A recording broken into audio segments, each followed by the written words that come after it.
Voyage avec un lutin. Un récit de Blandine Aubin, illustré par Rebecca d'Outremer. Les lieux: la maison d'Olga, la forêt, le lac gelé, le ciel, le chalet du Père Noël. Les personnages: Olga, Serpolin, le loup, les oies, l'ours, le Père Noël. Un matin d'hiver, Olga fait une rencontre vraiment inhabituelle. Devant chez elle se trouve un lutin du Père Noël. Dans 2 jours, c'est déjà Noël. Olga n'a toujours pas écrit sa lettre. Assise à sa fenêtre, elle rêve en regardant la neige. Moi, ce que j'aimerais à Noël, c'est quelque chose de magique.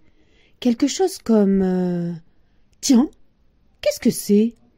Dehors, un étrange personnage vient d'apparaître. C'est un lutin pour de vrai. Le petit bonhomme essaie d'avancer en portant un énorme sac. Oh oui, ça Perlipopette, c'est trop bête. Oh oui.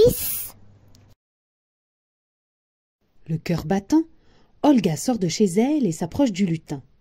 Celui-ci sursaute. Ah, enfin quelqu'un. Je me présente, Serpolin, le nouveau facteur du Père Noël. Poliment, la petite fille répond. Enchantée. Moi, je m'appelle Olga. Que se passe-t-il? Tu as l'air embêtée. Le lutin pousse un gémissement. Ça Perlipopette, c'est trop bête. J'ai oublié la formule magique pour rentrer chez le Père Noël. Maintenant, je dois y aller à pied. Avec ce sac plein de courrier, je n'y arriverai jamais. Olga se penche et soulève le sac du lutin. Pour moi, c'est léger comme une plume. Dis, si je t'accompagnais chez le Père Noël? Serpolin devient rouge comme son bonnet. Il bafouille, bredouille, puis sourit jusqu'aux oreilles. Ça Perlipopette, c'est d'accord, fillette. En route, toujours tout droit. Sitôt dit, les 2 nouveaux amis s'enfoncent dans la forêt. Autour d'eux, tout devient silencieux. On n'entend que la neige craquer sous leurs pas. Soudain, un terrible hurlement leur glace le sang.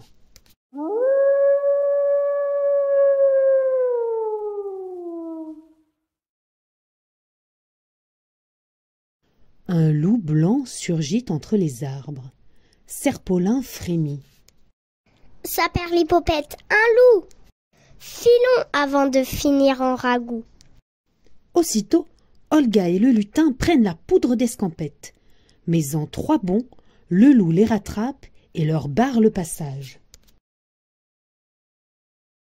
Olga se fâche un bon coup. « Laisse-nous passer, loup. Nous sommes en mission pour le Père Noël. » À sa grande surprise, le loup lui tend délicatement un petit papier. « Je sais, c'est pour ça que je vous ai poursuivi. Vous aviez perdu une lettre en route.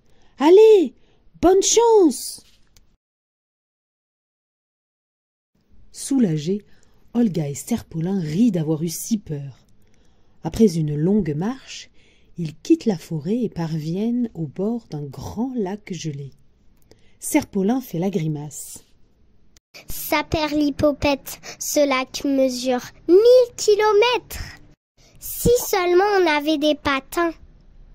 Sur la glace, une famille d'oies sauvages se prépare à partir en voyage.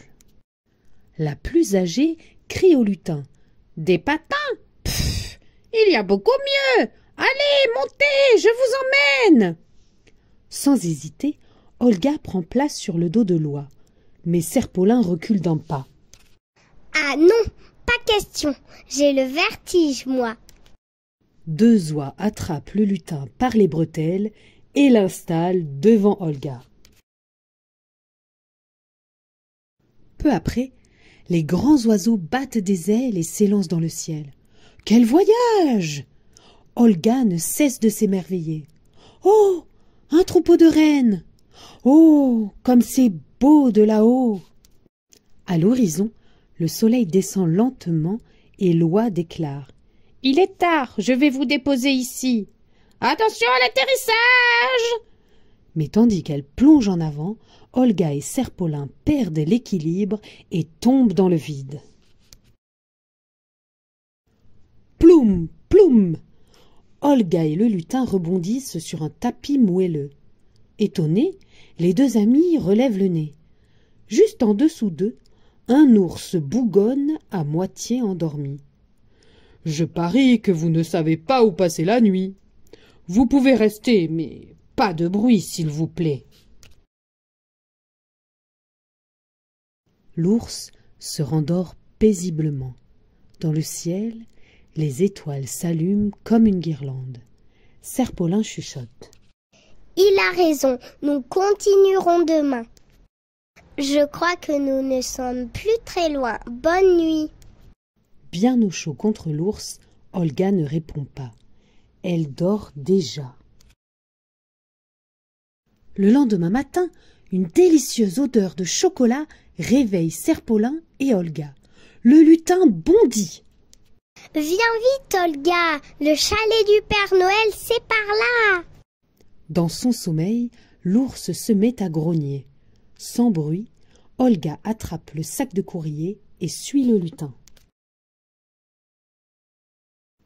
Un peu plus loin, devant son joli chalet de bois, un monsieur à barbe blanche les accueille d'un air rieur. « Te voici enfin, mon brave Serpolin, et voilà la courageuse Olga. Entrez, c'est l'heure du petit déjeuner. Vous allez nous raconter votre aventure. » Dans la cuisine, tous les lutins sont réunis autour de grosses tartines. Le Père Noël leur annonce. « Olga et Serpolin sont arrivés avec le dernier sac de courrier. Ce soir, il faudra que tout soit prêt. » À cet instant, Olga s'écrie. « Saperlipopette, c'est trop bête! J'ai complètement oublié d'écrire ma lettre !» Le Père Noël rit de bon cœur.